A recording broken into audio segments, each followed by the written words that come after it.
अध्यात्म विश्व विज्ञान यूट्यूब चैनल पर हम सब उपस्थित हैं और इस अंक में हम अपने सभी मित्रों का हार्दिक अभिनंदन स्वागत करते हैं। मित्रों, यह रचना मराठी पद्य संग्रह यह श्री मायानंद जी चैतन्य द्वारा रचित पद्यों के संकलन से ली गई है और इस रचना का शीर्षक है द्विजबोध दशक, अर्थात मौजी बंधन के समय यथार्थ संस्कार करने का अष्टांग योग।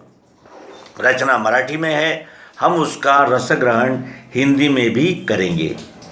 आहे विश्व समस्त जात प्रभुतो त्रैलोक्य व्यापी म्हणे, माझी शक्ती बघेन मी प्रगटता ही वृत्ती जे देखणे।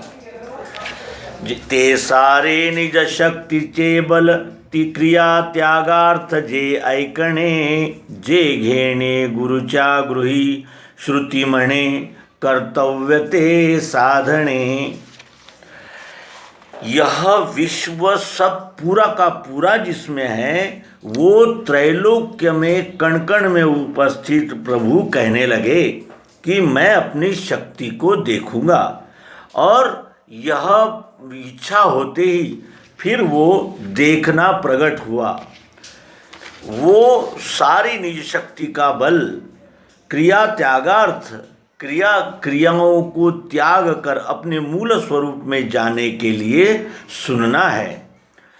जो गुरु के ग्रह में यानी गुरुकुलों में जो लिया जाता है, इसको श्रुति कहती है कि यही मुमुक्षुओं का, जिज्ञासुओं का, अभ्यासकों का, शिष्यों का परम कर्तव्य है कि वह गुरु के घर में जाकर यह परमात्मा की शक्ति और उस शक्ति से चलने वाला ये सृष्टि व्यापार, पिंड ब्रह्मांड की एकात्मता, ये जानना चाहिए। यही कर्तव्य है और इसी का साधन मुमुक्षु जिज्ञासुओं ने करना चाहिए।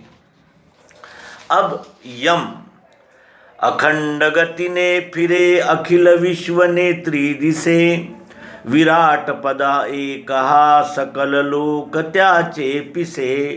तया सक्षर ब्रह्म हे पद दिले श्रुती ने पहा, असंग स्थिति ने रहा यम असे निजानंद।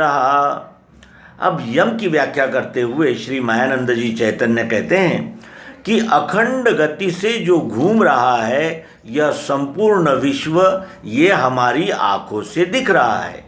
और ये कैसा है? विराट है। विराट पद एक ही है और सबको उसी का ही पागलपन सवार है।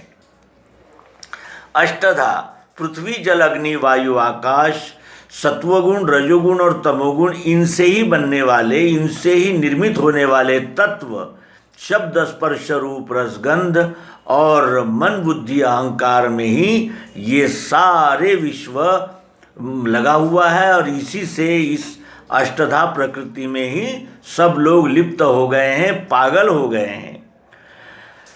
तया सक्षर ब्रह्म हे पद दिले श्रुति ने पहा, और इसी प्रकृति को श्रुतियों ने यानी वेदों ने क्षर ब्रह्म यह पद दिया है।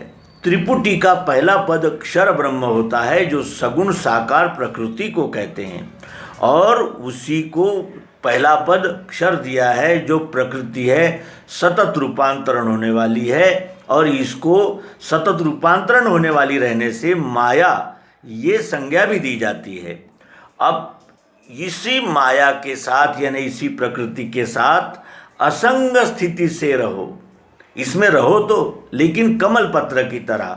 कमल का पत्ता जल में रहकर भी जल से नहीं भीगता, उसी प्रकार इस प्रकृति में हमने रहना है, और यही यम है। और इस यम को पाकर निजानंद की प्राप्ति होती है, क्योंकि जब तक हम इस प्रकृति में आबद्ध रहेंगे और संग दोष में लिप्त रहेंगे, तब तक हमें अध्यात्म की दिशा ध्यान में नहीं आ सकती।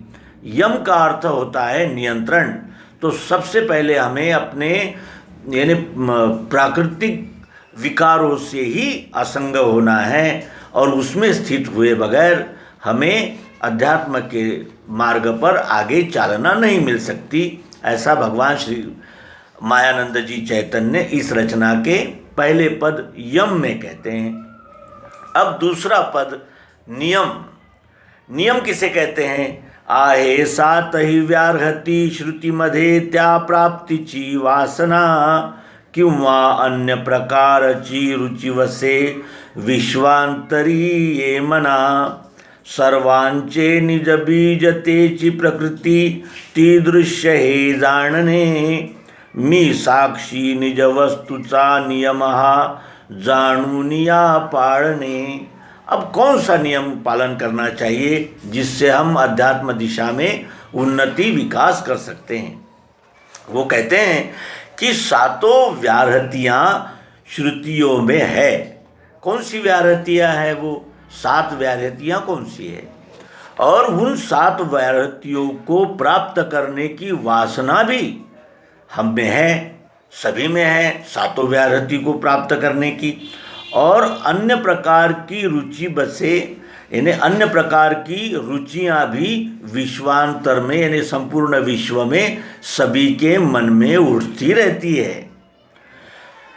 लेकिन ये जानकर कि सबका निज बीज ये प्रकृति ही है, ये सब प्रकृति से ही उत्पन्न हुआ सारा दृश्य स्वरूप है, ये जानकर मैं वस्तु का साक्षी, मैं निज वस्तु का साक्षी हूँ, मैं प्रकृति का साक्षी हूँ। यह नियम यदि हमने अध्यात्म की महायात्रा में अपने से जोड़ लिया, अपने में वो नियम को अवलंबन किया कि मैं इस प्रकृति का साक्षी हूँ, यह नियम पालन यानी अंगीकार करना है और उसका जानकर पालन करना है, यही नियम है। ऐसा श्री मायानंद जी चैतन्य कहते हैं।